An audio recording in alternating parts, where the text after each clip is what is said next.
Today's verse of the day. Proverbs chapter 24, verse 16. For though the righteous fall 7 times, they rise again.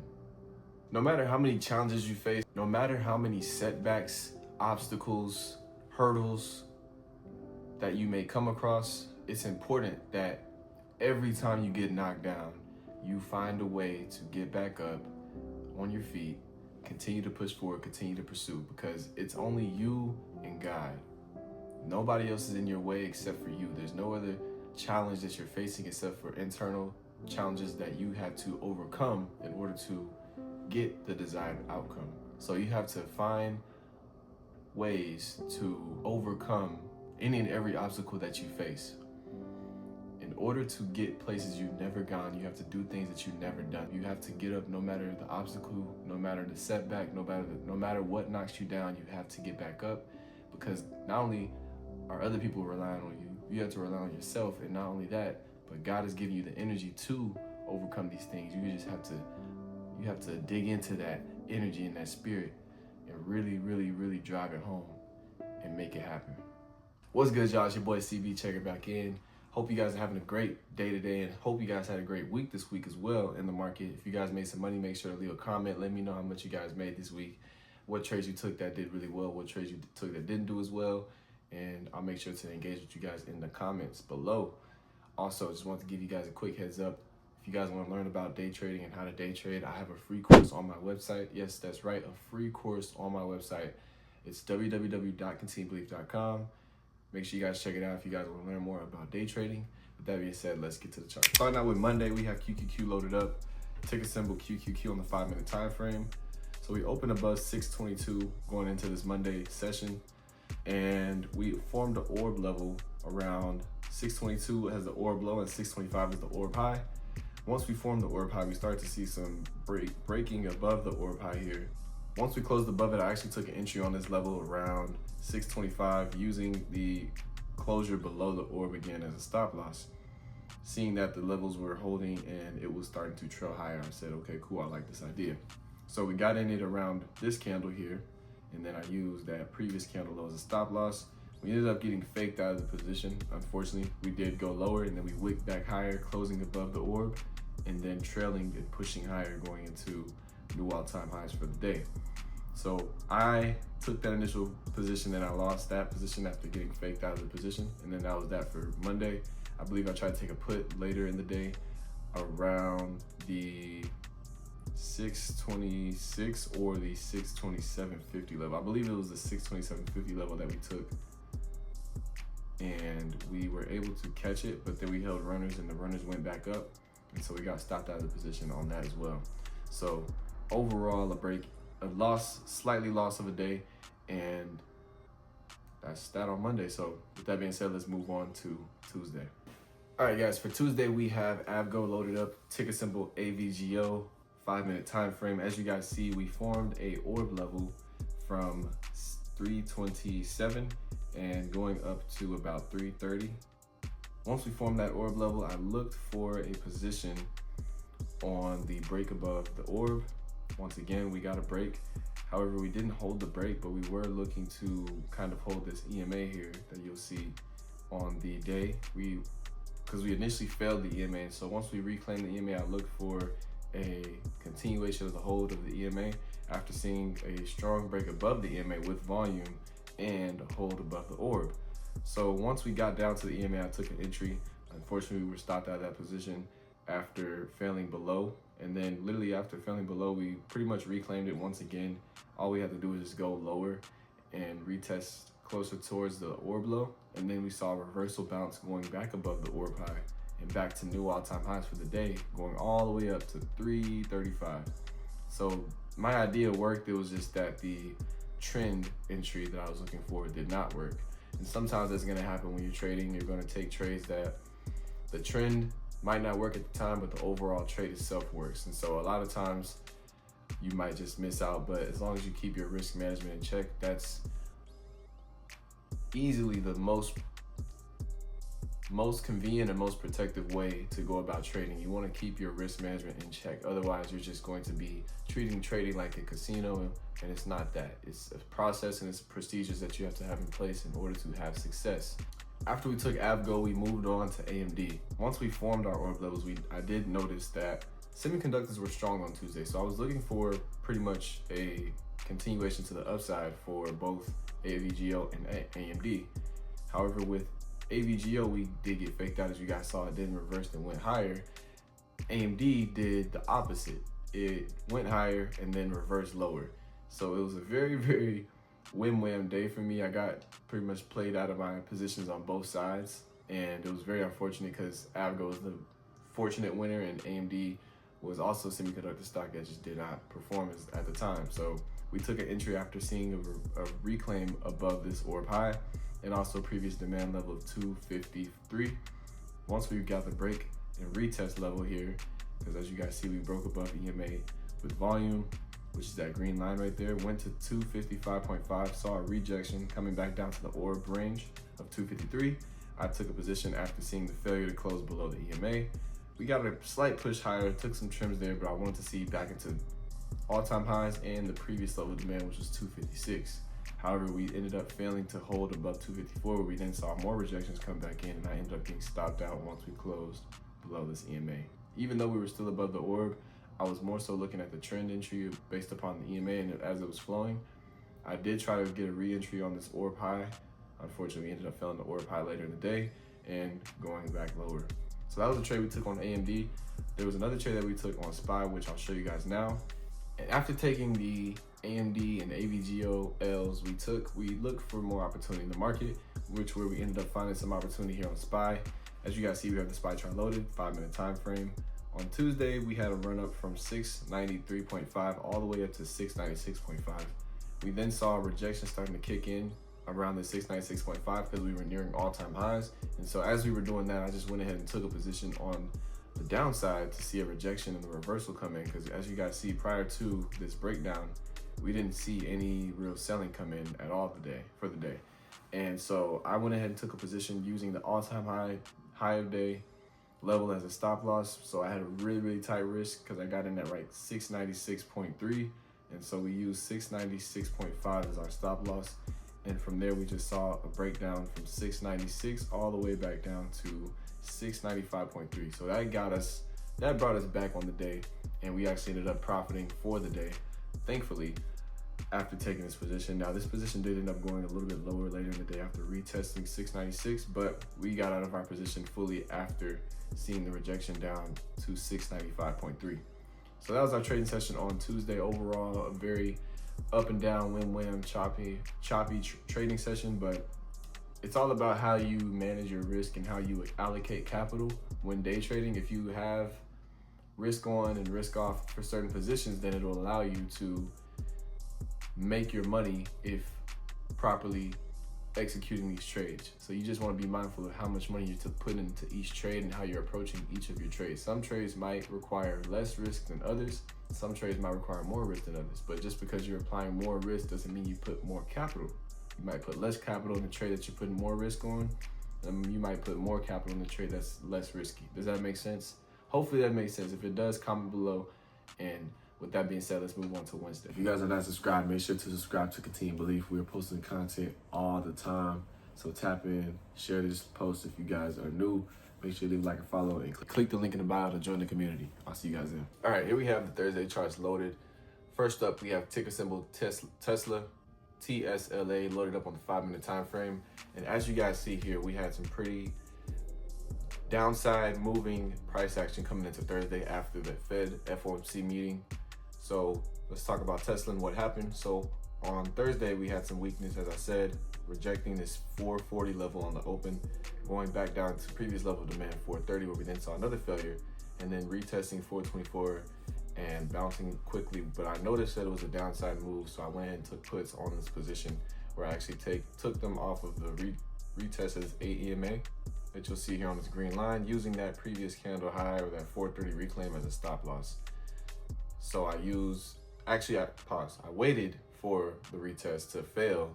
And once I saw the retest failed with weaker volume, below the 8 EMA, I then said, okay, I'll use the 8 EMA as a stop loss after seeing the rejection. So I got it on the candle after the close of this previous green candle and used that wick high as a stop loss because I was seeing it form a lower low. And so after we formed that lower low, I then took profits down in here in this position. Once we got below the orb, and we saw a retest back above the orb and the 8 EMA, but we failed to hold above the 8 EMA and the orb. So I took another entry here, where we then held positions going lower and lower and lower and lower, all the way down to 415, unfortunately. But my target price was 420, so we took profits, full profits at 420, and I did have the demand level of 415 mark. I just didn't look to hold that long. However, it did go there, and the contracts probably, no, they definitely doubled by the time they reached to that point. I was just satisfied with the trade, and I had a pretty good entry, and so my risk to reward was really, really good on this particular trade. So I was happy with my execution on this position. After taking the trade on Tesla, we looked for some reversal in the market because market was testing previous levels of major demand. And so as I saw Tesla bounce from 415, I saw AV go do the same thing. And once we got a break above our 8 EMA here, I watched how it broke this level. And once I noticed that it broke this level with a little bit of volume, I said, okay, cool, I'll use this 8 EMA as a stop loss and we'll look to see higher. Targeting back into 326. We ended up getting there, but unfortunately I was just very impatient with this trade due to the choppy back and forth movement that we were having and the decay of the contracts. And I went ahead and sold this, even though it was holding the 8 EMA. And sometimes that'll happen in trading. You'll have a play work out, but you just don't like the movement. And I just didn't like the movement. I didn't like the way it was rejecting because it kind of gave as if it was just ready to dump back lower. But have faith in your trades whenever you're trading. Don't fold under pressure like I did in this position, and just hold, because as you guys see, it surpassed 326 and went back closer to highs of 330, which is another $4 move in the day, and would have been a great return. So that was the last trade I took on the day, and those were the two trades that did really well. But Tesla, obviously I had more size in, so I was very happy with my execution on Tesla. Broadcom, I made a little bit of money on, but Tesla was the winner for the day. So with that being said, let's move on to Friday and talk about what we took on Friday. Here we have the Friday charts loaded up. First chart we have loaded is AMD, ticker symbol AMD, loaded up on the 5-minute time frame. Before the market opened, AMD had some selling pressure come in, rejecting the 250 level, which was my major level of resistance that I was looking to take going into the open. However, we rejected that level in the pre-market and went all the way down to a previous level of demand, 235, where we then saw a bounce going into the opening bell at 235, breaking above 240 and retesting 245. So once I saw a retest 245, I wanted to see if it rejected, which it ended up doing. And I took a position around this 245 rejection. However, before it rejected, I got wicked out of the position and faked out. And so I ended up stopping out of this position after retesting 245 once again. I could have held, but due to me taking 0 days and it being Friday, contract expirations and the value of the contracts moved so wildly, I had a very tight risk to reward on this trade. So we ended up getting stopped out of this position. It did end up going on the day later, but I moved on and tried to find other opportunities. And the next opportunity I took was Meta, which actually ended up working out after we had some rejections and failures come in. Here on the Meta chart, you guys see here, after gapping up after earnings reports, we had some weakness come in on Friday, failing these levels of demand at 732, 728, and 722. However, before getting back below 720, we bounced from 720 going back up into 728, where we then saw a rejection. And I took notice to this after seeing it failed to get back above that previous level of resistance, previous level of demand / resistance at 728, and it wicking sharply back below our lower low formation to form a downtrend. And so once I noticed that it did that, I took notice to it, and then I said, okay, cool, let me find an entry point here, in which I ended up finding right at the close of this candle. I entered on the next candle going into 724, seeing a rejection back down below this downtrend formation that we had. We got a quick move to 720, where it then saw profits, took profits, and then we looked for continuation, and we didn't get the continuation we wanted because I was going off the 8 EMA on this particular move, and so we were looking for it to hold below the 8 EMA. And as you guys see here, that green line, that 8 EMA, and that level of resistance, which was 722 that we formed below, we couldn't get a clean move to the downside, but it did end up moving. I just got wicked out of it once again. On this position, I didn't have as much size left over, so I was happy with stopping out. However, I should have looked for a re-entry on this position. After seeing the strong wicks and the weakness in this chart, I could have gotten a re-entry to the downside and caught the entirety of this move, because my targets was around 715, and it ended up hitting around 714. So I did initially hit my target, but due to the choppiness and the way the charts were moving, my risk was super tight on Friday. And so we ended up missing out on the entirety of this move, but we did make good money on this trade after seeing that quick move from 724 to 720. So after Meta, we then looked to take another position after getting stopped out of Meta. We loaded up Tesla. And for Tesla, I noticed there was strength initially in the market. And so I noticed that there was strength on this particular chart. However, there was weakness on all the other charts. And so I was predicting that this would go weak after retesting a major level demand.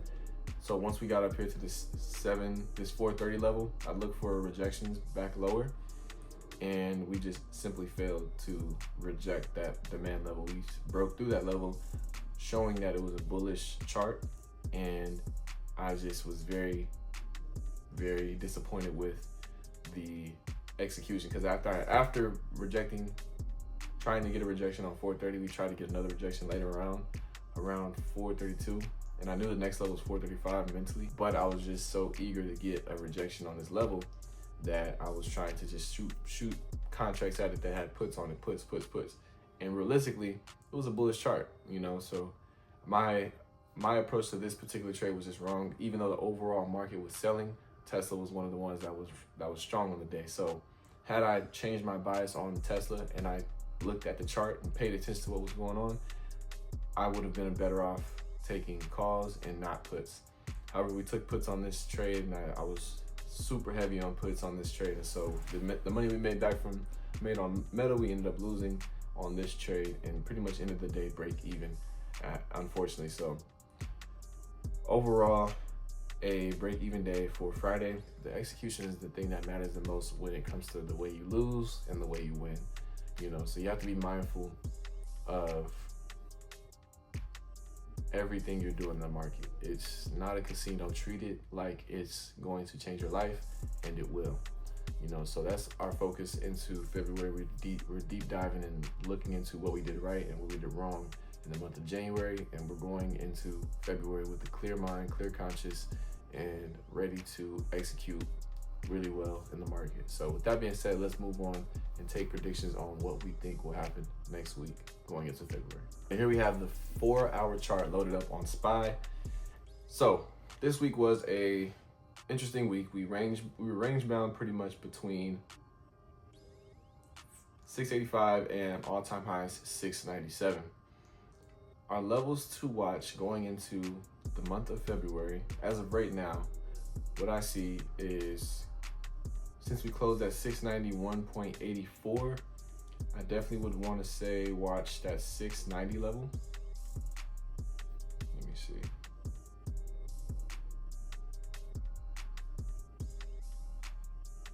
I definitely think that 690 has a very significant part in this story. Also, a level that has significance is 687.5. That range will be the range to watch going into the first week of February. If we hold above 687.5, we can see higher back into 694 to 693.5. If we end up failing 687.5, we can push back down to 685. And if we get a failure below 685, then we can see back down to 680. We are still holding this trend line, this new trend line that's being formed, but we're also still holding this falling wedge level here. If you guys see here, what is it doing now? you guys see here, we're still forming that falling wedge level.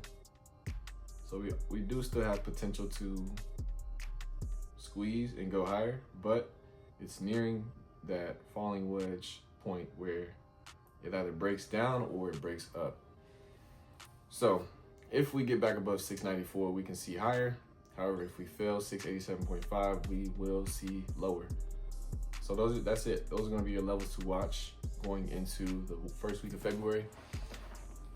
Make sure you guys are sticking to your trading plan. Whatever you guys say you want to do in the market, you can do it. It's all about your discipline, and it's all about your focus, and it's all about your intention with how you approach.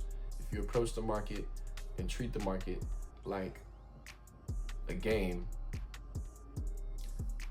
it'll be a game. If you treat the market like a business, it'll be a business. It's all about how you approach it. It's all about your system and the way you execute. And, you know, are you doing the research to know the right things that's going on in the market, to know what's doing well in the market, to know what has the best edge and the best opportunities? Or are you just waking up, scrolling on your phone and just clicking the buy button? You know, you want to have a process, a routine that really helps you have a consistent result. So that's the focus for me, at least in February, to have a consistent result. Show up every day consistently, show up every day studying and doing the research, taking the notes and understanding what's moving well in the market, what's not. I missed out a lot on gold and silver. We did have a crazy crash on silver and gold to end the month of January. And that'll be something that's on my radar for sure going forward into this year. And, you know, we just want to be mindful of all the different opportunities there are in the market, because there's so many different ways to get paid. So with that being said, I hope you guys enjoyed this video. Make sure you guys hit that like button, subscribe, and turn on the notification bell if you guys are new. Also, make sure to tune into the podcast Rich Off Gains tomorrow at 6:30 p.m. releasing every Monday. I appreciate you guys so much for watching. Hope you guys enjoyed this video, and I'll see you guys in the next one.